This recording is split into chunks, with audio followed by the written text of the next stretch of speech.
মাধ্যমে। কুমিল্লায় কোরবানির পশুর হাট জমে ওঠার আগেই জেলার বিভিন্ন খামারগুলোতে পুরোদমে চলছে পশু বেচাকেনা। খামার থেকে গরু সংগ্রহ করতে ব্যস্ত হয়ে পড়েছেন ক্রেতারা।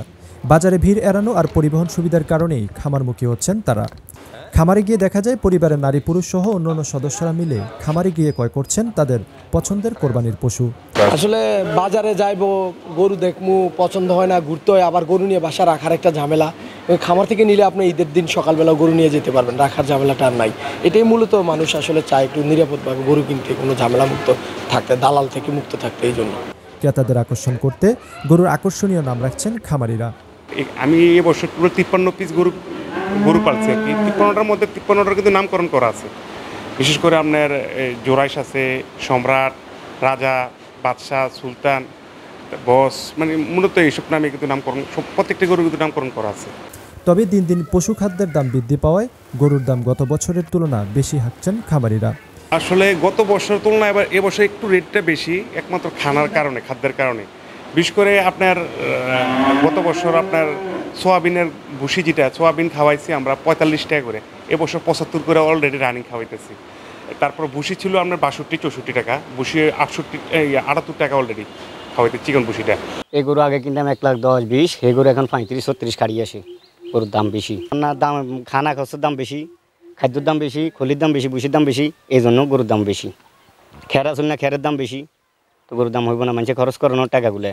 এবছর দাম তো আমার মনে হয় বেশি, ওই জায়গা থেকে বেশি আনলে এই জায়গা থেকে বেশি বেচতে হবে না, ওই জায়গাতে সস্তা আনলে এই জায়গায় আমার সস্তা বেচা হয়। প্রাণী সম্পদ দপ্তর জানায় জেলায় এবার চাহিদার চেয়ে অত্যধিক কোরবানির পশু রয়েছে। তাছাড়া ভারতীয় গরুর প্রবেশ ঠেকাতে জিরো টলারেন্সে রয়েছে প্রশাসন। জেলা প্রাণী সম্পদ দপ্তরের তথ্য মতে এবার কুমিল্লায় কোরবানির পশুর চাহিদা 2,89,120টি। বিক্রি করার মতো পশু আছে 2,88,788টি। বিক্রির মতো বাড়তি পশু রয়েছে 9,668টি। ইতিমধ্যে কিন্তু অনেকবার মিটিং করেছে, সভা করেছে, সেখানে কিন্তু স্পষ্টভাবে বলা হয়েছে যে আমাদের পার্শ্ববর্তী কোনো দেশ থেকেই কোনো প্রকার গরু যাতে আসতে না পারে সেই ব্যবস্থা কিন্তু আমাদের যে প্রশাসন সহ সকল আমাদের যে বর্ডার গার্ড, পুলিশ প্রশাসন, বিজিবি যারা যারা আছে সকলেই কিন্তু একমত হয়েছেন। তারা কোনোভাবেই দেশে বাইরে থেকে গরু ঢুকতে দিবেন না।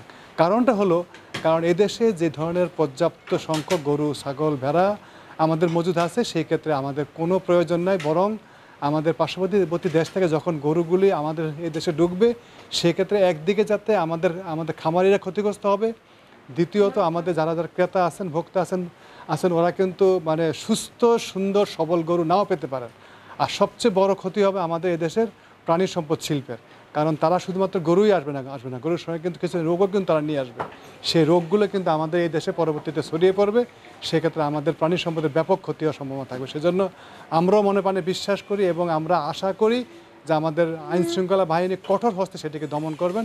সুতরাং আমরা এইভাবেই ভাবতে চাই যে এই দেশে এই কোরবানির সময় কোনো প্রকার গরু বাছুর আমাদের অন্যান্য দেশ থেকে ঢুকবে না।